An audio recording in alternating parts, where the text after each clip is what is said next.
We are now harvesting cassava o CUC. O ha? Diba? Sa mga mahilig sa balenghoy dyan, baka naman. O ha? Ayan.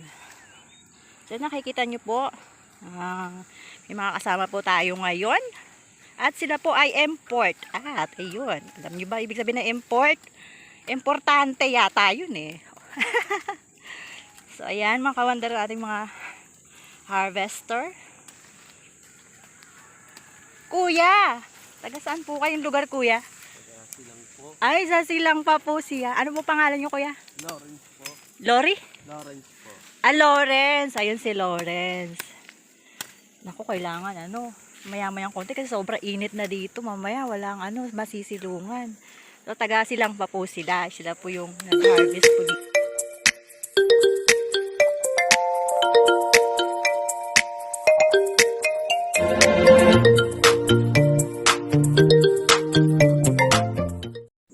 So, yung mga kawander, yung mga nabunot na.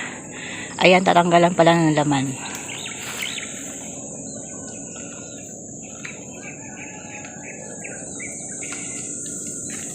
Ayan, sige po kuya, salamat. Salamat po. Ayan, baka gusto nyo rin i-subscribe yung channel ko ha. Hanapin nyo lang po Kawander Arlene Signo. Abay, makikita nyo na agad. Shoutout daw Mario Santos. Ayun, shout out daw po kay Mario Santos. Taga saan po yun? Sila ko. Ah, taga Silang. Ayan, shout out daw po kay Mario Santos. Taga Silang. O ha? Ayan, sa mga taga Silang po diyan. Tayo po yung may mga subscriber din diyan. Sa Silang, Cavite. At shout out nga pala sa mga taga Maragondon at sa Valenzuela City. O ha? Ang aking mga kaigsuunan, kamag-anakan, kaparientes. Ayan si ate. Okay ka lang dyan, te? O siya. Hey mga ka-wonder, welcome back to my channel. Good morning and good evening. Ayan po si Ate Jocelyn. So, ayan. Mahilo muna kayo. Ayan. So, we're here now at Bukid. O ha? Sa bukid walang papel. Kiss-kiss lang sa pilapel. O ha? Ayan si ate. Ay, oo nga pala. So, ayun. Ito po tayo ngayon mga kawandal sa bukid. At as you see, sa bukid walang papel. Kiss-kiss lang sa pilapel. Ayan si Ate Jocelyn. At siya po ay nanghingi ng tangkay na pananim. So, sabi po namin dito na lang sa bagong harvest para medyo sariwa pa yung tangkay. Kasi medyo matagal pa na panahon. Sa isang taon pa itatandi. Siyempre, tuyo na yun. Ayan. At nandito po tayo. We are now harvesting cassava o CUC. O ha? Diba? Sa mga mahilig sa balenghoy dyan, baka naman. O ha? Ayan. So nakikita nyo po, may mga kasama po tayo ngayon. So ayan mga kawander, ating mga harvester. Kuya, taga saan po kayong lugar kuya? Taga Silang po. Ay, sa Silang pa po siya. Ano po pangalan nyo kuya? Lawrence po. Lori? Lawrence po. Ah, Lawrence. Ayun si Lawrence.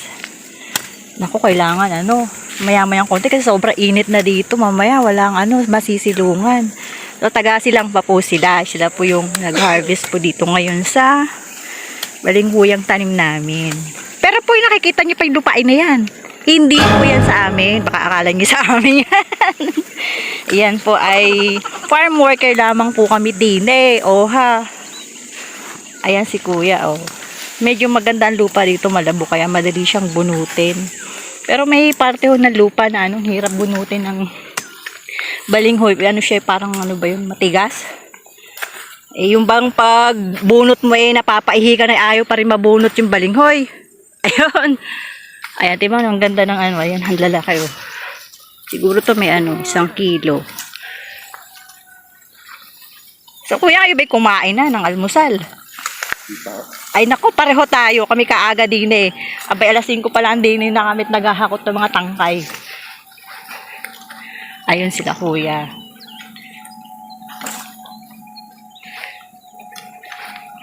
Ang dami na po nilang ano. Ayan.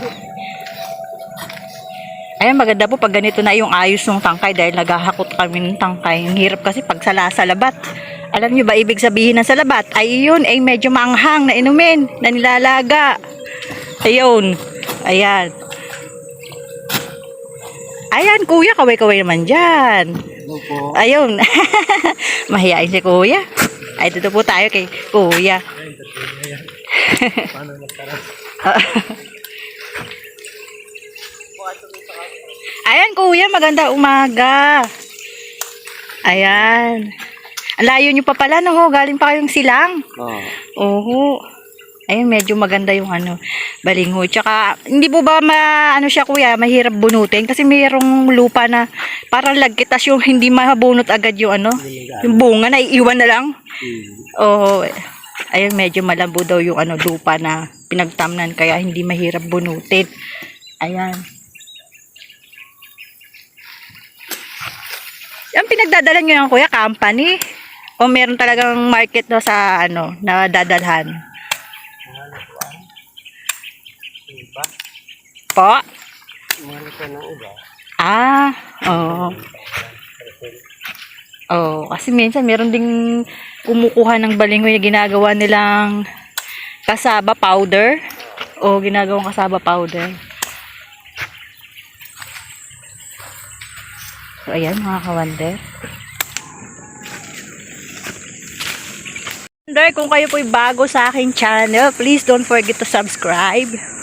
Click like and share. Kawander Arlene Signo! O ha? Mahilo muna kayo. Yan. So mga kawander, tayo na.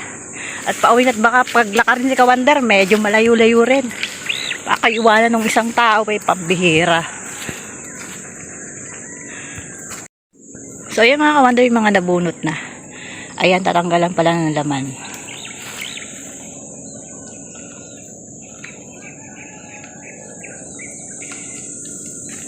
Ayan, sige po kuya, salamat. Salamat po. Ayan, baka gusto nyo rin i-subscribe yung channel ko ha. Hanapin nyo lang po Kawander Arlene Signo. Abay, makikita nyo na agad. Ayun, shout out daw po kay Mario Santos. Taga saan po yun?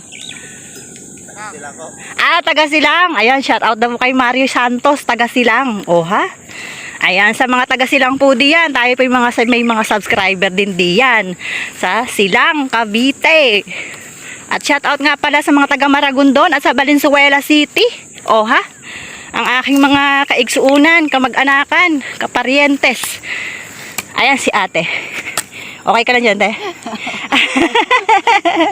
O siya. Galing po tayo doon sa nag-harvest na.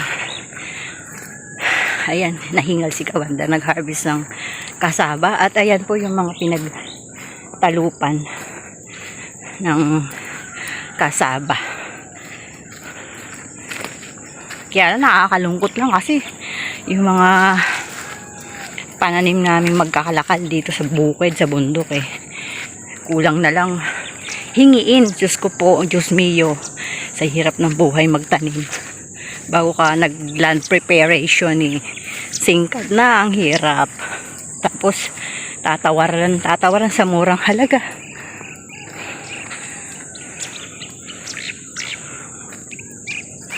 Ayan, tayo pauwi na at may mga appointment pa si Kawander.